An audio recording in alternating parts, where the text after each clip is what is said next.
Bonjour à tous et bienvenue pour une nouvelle émission de Jeux Olympiques, l'émission de Sport TV sur les Jeux Olympiques. Dans quelques jours se déroule le prix Mirabeau, qui est un concours d'éloquence qui se déroulera les 2 et 3 mars. Je vous le rappelle, si vous n'avez pas encore pris vos billets, il est encore temps. Et vous avez sans doute déjà pu voir, lors des sections, les orateurs se battre à coups de jeux de mots et de citations bien senties. L'éloquence allie donc violence et réflexion. Mais est-ce que ça en fait un sport intellectuel?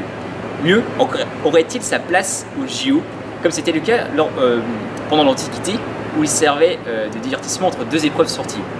Regardez ce qu'en pensent plusieurs étudiants de sciences po. Bien sûr, le concours d'éloquence c'est du sport intellectuel.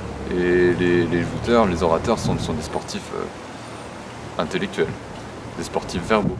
Des sports intellectuels, je trouve que c'est trop difficile de le faire de nos jours.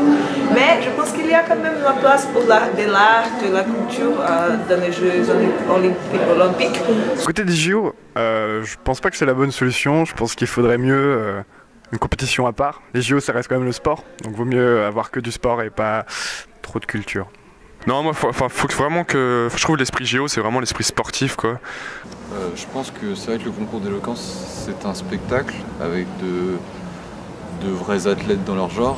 Donc, il y a une performance physique, si tu veux. Pour moi, c'est la condition essentielle et c'est ce qui fait la beauté du sport et de l'événement, quoi, en l'occurrence, quoi. Ça dénaturait un peu le concept même en fait des JO pour moi. Après, on est très très loin de la performance sportive, donc est-ce que ça fait sens? Je suis pas sûr. Pour moi, ça rentrerait plus dans l'esprit de la compète, parce que c'est l'esprit un peu de sport, de compétition, quoi. C'est ça vraiment. Est-ce que les gens qui regardent les JO s'intéressent à ça? Je suis pas sûr. J'ai peur que ça délaisse les gens et les gens n'aiment pas du tout. Je pense qu'ils regardent les JO pour le sport et non pas pour la poésie. Est-ce que c'est possible? Je suis pas sûr du tout. Donc non. Pour moi non.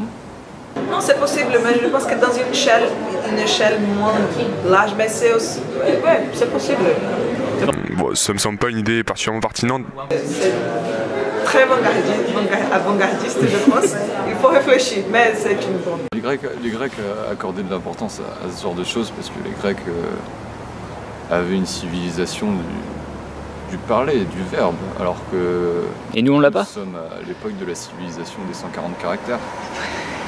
Ça change tout, je pense, au niveau de la communication et au niveau du plaisir oratoire. Je pense que ils avaient une très très bonne idée, sauf que c'est 2 temps différents, il y a quand même plusieurs millénaires d'écart, donc je pense qu'il y a une évolution des mentalités. Donc. Le prix Mirabeau ne constituera pas un tremplin pour les Jeux Olympiques, j'en ai bien peur.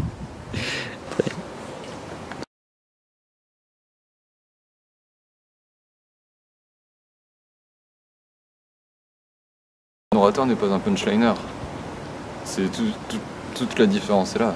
Dans les discours oratoires, il faut une structure, il faut un découpage et tout un texte qui soit construit. La punchline tue le discours oratoire.